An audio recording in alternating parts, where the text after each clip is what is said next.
마지막 전환점이 되리라 기대했던 국방부 장관과 군의 군수의 면담마저 성과 없이 끝나면서 통합신공항 건설 사업은 무산 위기로 치닫고 있습니다. 경산시의회 후반기 의장 선거 과정에서 이탈표 방지를 위해 사전에 합의했다는 의혹이 제기돼 논란입니다.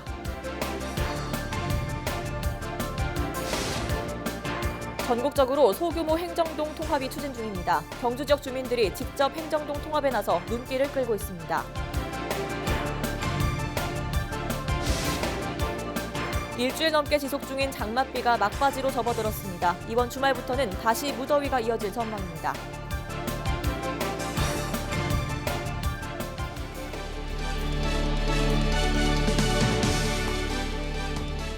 여러분 안녕하십니까? 헬로티비 뉴스 대구경북입니다.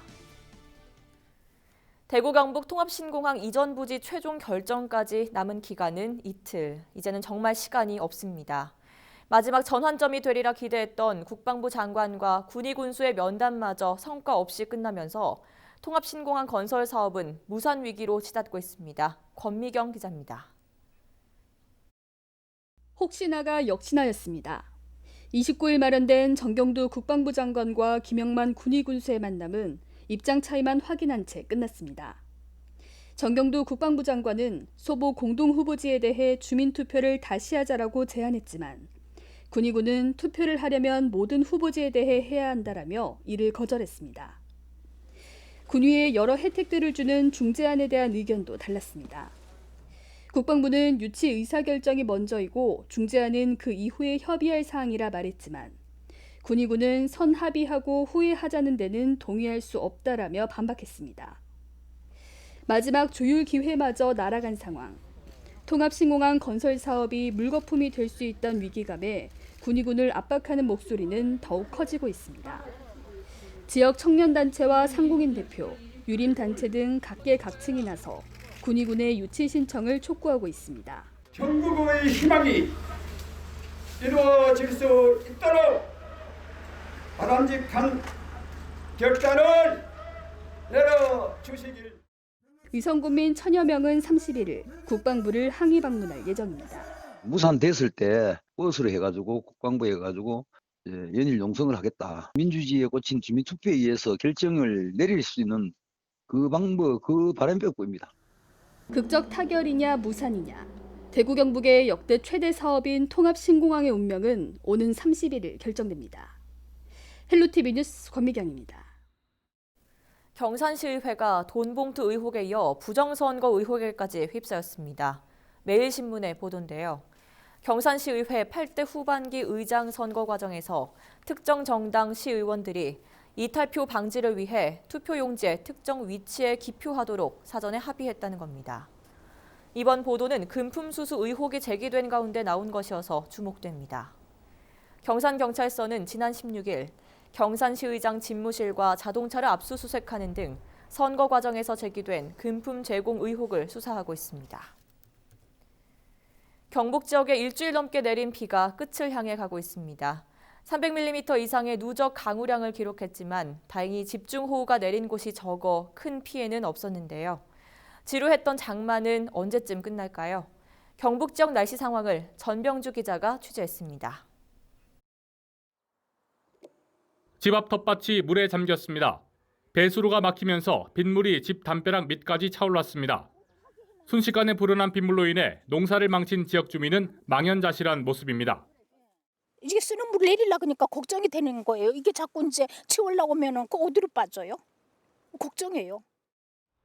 경북 지역은 지난 일주일 사이 최대 300mm 이상의 비가 내렸습니다. 지난 22일부터 29일까지의 누적 강수량은 상주시 은창면이 346mm를 기록해 가장 높았고 울진군 소곡리가 327mm, 영덕과 고령, 문경이 310mm대로 뒤를 이었습니다.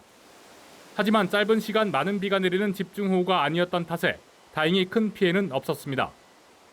29일 경북소방본부로 들어온 침수 피해 신고 건수는 1건, 영주와 문경 지역 등에서 가로수 5그루가 쓰러졌습니다.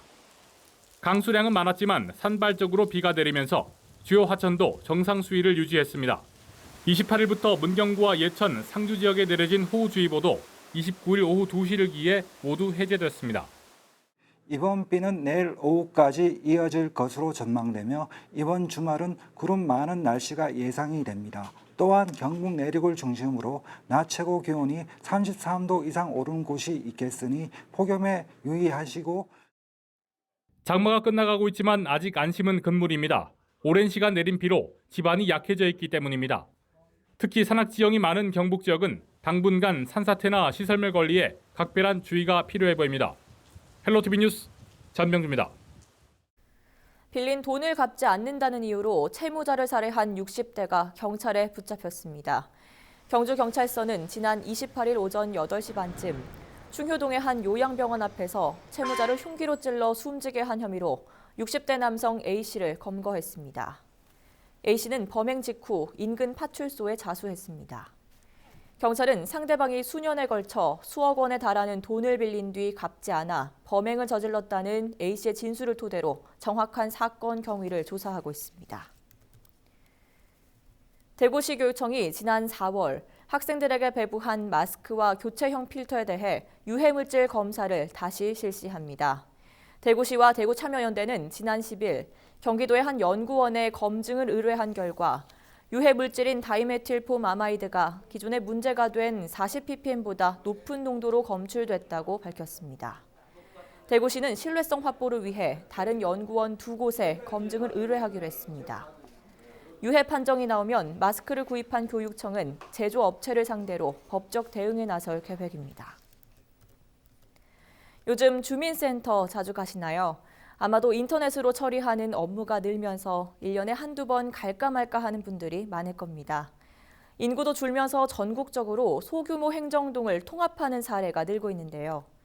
그동안은 행정주도로 이루어지던 동통합을 주민들이 직접 나서 추진 중인 곳이 있습니다. 경주 이야기인데요. 박은경 기자가 취재했습니다. 경주 행정동 중 면적이 가장 좁은 중부동과 황호동. 경주역을 끼고 있지만 구도심으로 대표적인 낙후 지역에 속합니다. 인구도 해마다 줄어 중부동은 2014년 6,200여 명에서 지난해 5,500여 명으로 660여 명이 줄었고 황호동은 같은 기간 8,200여 명에서 6,900여 명으로 1,300여 명이 감소했습니다. 두 지역 인구를 합쳐도 인근 동천동이나 용강동의 절반 수준입니다. 낙후된 환경에 인구까지 계속 줄자 주민들이 나섰습니다. 행정동을 통합하기로 한 겁니다. 인구가 적고 하면 모든 게 이제 그 개발이라든지 그래 이제 그런 모든 입김도 적어지고 그래 이제 시가지가 자꾸 낙후되니까.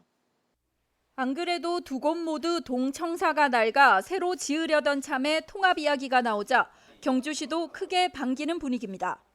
시설과 직원 그리고 예산을 효율적으로 운영할 수 있고 또 통합 후 새로운 친청사와 주민자치센터를 크고 편리하게 건립하고 구청사를 주민들에게 필요한 문화복지시설로 운영을 하게 되면 주민들의 복지와 편익에 많은 도움이 관건은 행정동 명칭과 새로 지을 행정복지센터 위치입니다.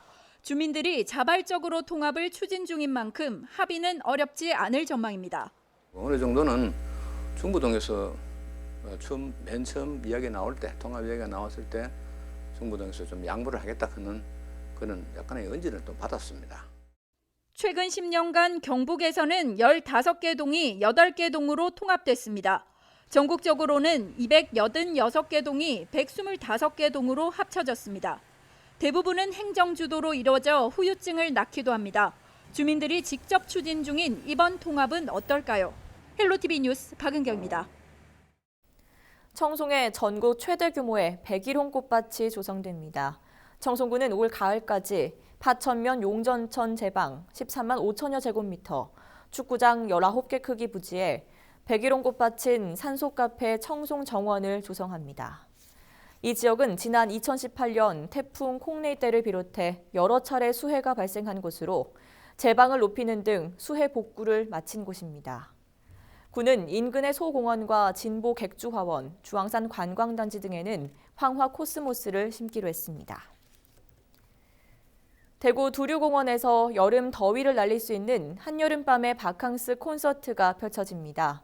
대구문화예술회관은 8월 7일부터 9일까지 사흘 동안 두류공원 코오롱 야외음악당에서 다양한 오케스트라 공연을 개최할 예정입니다. 이번 행사는 코로나19 예방을 위해 무대 앞 객석 띄워앉기, 잔디광장 돗자리 10m 거리두기 등 철저한 방역 관리 아래 진행됩니다.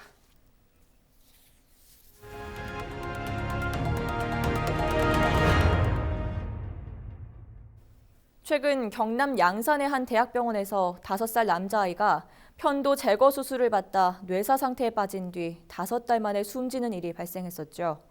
유족들은 수술실에 의무적으로 CCTV를 설치해달라고 국민청원을 올렸습니다. 수술실 CCTV 설치 어떻게 생각하시는지요? 구지은 기자가 경북, 경남 지역민들의 목소리를 들어봤습니다. 국민청원에 올라온 글입니다. 편도 수술 의료 사고로 아들을 보낸 아빠의 바람이라며 수술실 CCTV 설치 의무화 등의 의료법 개정을 촉구하고 있습니다. 청원이 시작된 지 일주일 만에 6만 5천여 명이 동의하는 등 수술실 CCTV 설치 문제는 전국적인 이슈로 떠올랐습니다. 이에 대한 지역민들의 생각은 어떨까? 환자의 기본적인 알 권리를 위해 수술실 CCTV가 설치돼야 한다는 의견이 많았습니다. 우리가 찾아야 될 권리지. 안타까운 사고를 우리가 다시 겪지 않게 하기 위해서는 반드시 설치해야 된다고 봅니다. 네. 수술실에서 의사가 아닌 다른 사람이 수술하는 경우도 있다고 들었고, 최근에는 의료기구 영업사원이 수술했다는 그런 일도 있었잖아요. 수술실에서 별의별 일이 다 일어난다고 생각해요. 사람이 살다 보면 저나 우리 가족한테도 이런 일이 일어나지 말라는 법도 없을 것 같고, 저는 수술실에서 CCTV가 설치돼야 된다고 생각합니다. 특히 혹시 모를 의료사고 분쟁을 빠르고 정확하게 해결하기 위한 최선의 방법이라는 겁니다. 달아서 공개를 해야 되는 게 마땅하다고 생각합니다. 저희가 만약에 의료 분쟁이 일어났을 때에 저희가 증거로 제출할 수 있는 거는 그것밖에 없기 때문에 일반 우리가 아무도 모르는 저희들 입장에서는 이제 다는 게 저는 좋다고 생각을 합니다.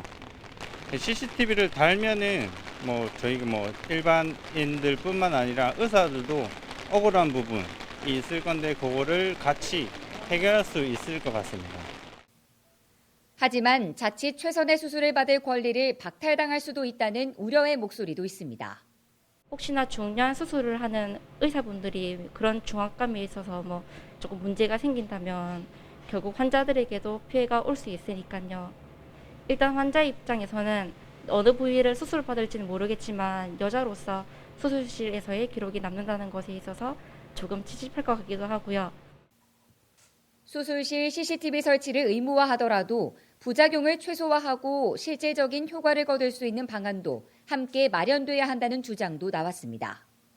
만약에 설치가 된다면 CCTV 촬영 동의서에 동의하는 환자에 한해서 촬영을 하든 조금 세부적인 제도도 같이 마련되어야 할 것 같습니다.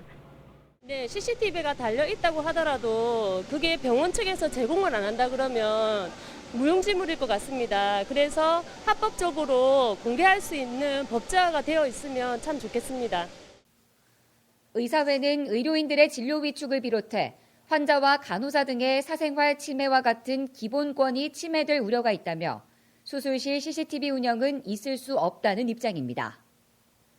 한편 여론조사 전문기관인 리얼미터가 지난 22일 전국의 18세 이상 500명을 대상으로 수술실 CCTV 찬반 여론을 조사한 결과 국민 10명 중 7명 이상은 수술실 CCTV 설치를 찬성하는 것으로 나타났습니다. 헬로티비 뉴스 구지은입니다. 정부가 내놓은 포항지진특별법 시행령 개정안을 놓고 포항 지역 사회의 반발이 확산하고 있습니다. 피해 주민들이 반발하는 핵심 이유는 모법 취지에도 맞지 않게 피해 지원금의 지급 한도와 비율을 정했기 때문인데 범시민대책위는 집단 행동도 불사하겠다고 경고했습니다. 이런 가운데 논란이 일던 지열발전소 시축위는 철거가 보류될 것으로 보입니다. 장효수 기자가 보도합니다. 지진 피해 주민들이 분통을 터뜨리는 건 시행령 개정안에 피해 지원금의 지급 한도와 지급 비율을 정해버린 부분입니다. 모법인 특별법에 국가가 피해자에게 실질적인 피해 구제를 위한 지원금을 지급한다고 명시한 것과 배치되기 때문입니다. 어렵게 만든 모법의 규정은 무시하고 예산에 맞춰 지원하겠다는 건 있을 수 없다는 게 주민들의 입장입니다. 100% 해준다 해도 실질적으로 우리 포항 시민들 전체적으로 골고루 보상이 된다고는 보장할 수 없습니다. 그래서 정부에서는 국비를 하더라도 포항 시민인데 좀 많은 어떤 보상이 돌아가도록. 지역사회 일각에서는 주객이 바뀌어 결국 칼자루를 쥔 정부에 끌려다니는 게 아니냐는 우려까지 나옵니다. 각계의 반발 속에 지진단체 대표격인 포항촉발지진 범시민대책위원회는 강경 대응을 공식화했습니다. 피해 주민들이 참고 견딘 건 실질적인 피해 구제를 받을 수 있다는 희망 때문인데 알맹이는 빼고 오히려 독소 조항을 넣어 뒤통수를 친 격이라며 개정안을 사실상 악법으로 규정했습니다. 또 과거 여러 특별법 사례로 볼 때 지역 차별이 분명하다며 이제는 어떤 희생도 감수하겠다고 엄포했습니다. 세월호나 그다음에 허베이 또 아니면 여러 그 특별법에 보면은 금액을 제한한다든가 아니면 지급 기준을 제한하는 건 없습니다. 그런데 왜 지진은 이 모호법의 특별법에 실질적 피해 구제 즉 전액을 다 지급하겠다는 법 정신에 어긋나는 제한을 했습니까? 이건 지역 차별받고 됩니까? 왜 다른 지역에 안 하고 우리 이 지역에만 그걸 적용합니까? 한편 전날 포항시 지진특별법 자문단도 긴급회의를 열어 정부의 무책임을 비판하고 100% 피해 지원과 간접 피해 지원 범위 확대 등의 요구안을 산업통상자원부에 보내기로 했습니다. 이런 가운데 시민들의 공분을 샀던 지열발전소 시축이 철거는 보류될 것으로 보입니다. 총리 소속 포항지진 진상조사위원회는 28일 회의를 통해 시치기 등을 증거물로 보존해야 한다는 데 의견을 같이 하고 산자부와 채권단인 신한캐피탈 등의 관련 공문을 보냈습니다.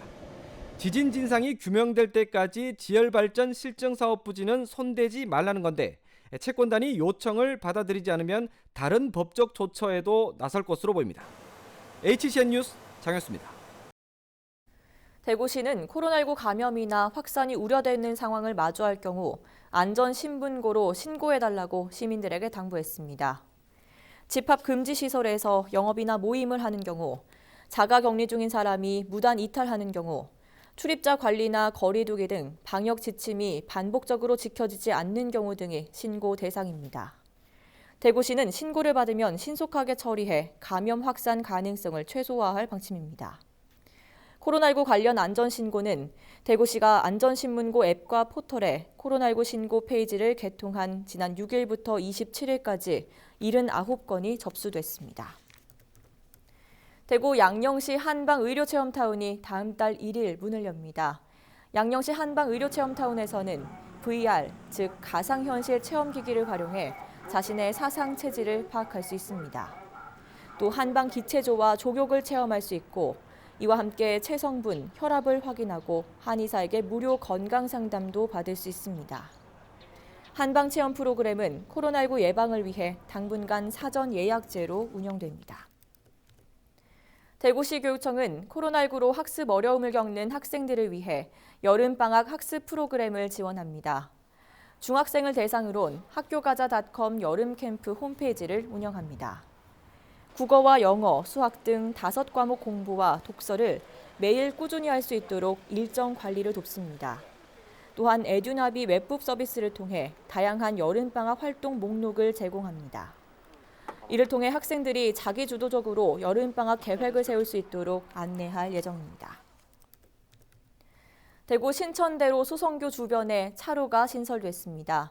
이로써 그동안 출퇴근 시간 자주 발생했던 교통 정체가 다소 해소될 전망입니다. 대구시 건설본부는 6억 원을 들여 수성교 서편 교차로에서 시내로 진입하는 좌회전 차로를 기존 2개 차로에서 3개 차로로 확장했습니다. 이를 통해 좌회전 차량의 대기 시간은 43초, 차량 대기 행렬은 142m가량 줄어들 것으로 예상된다고 대구시는 밝혔습니다. 이상으로 헬로티비 뉴스를 모두 마치겠습니다. 시청해주신 여러분 고맙습니다.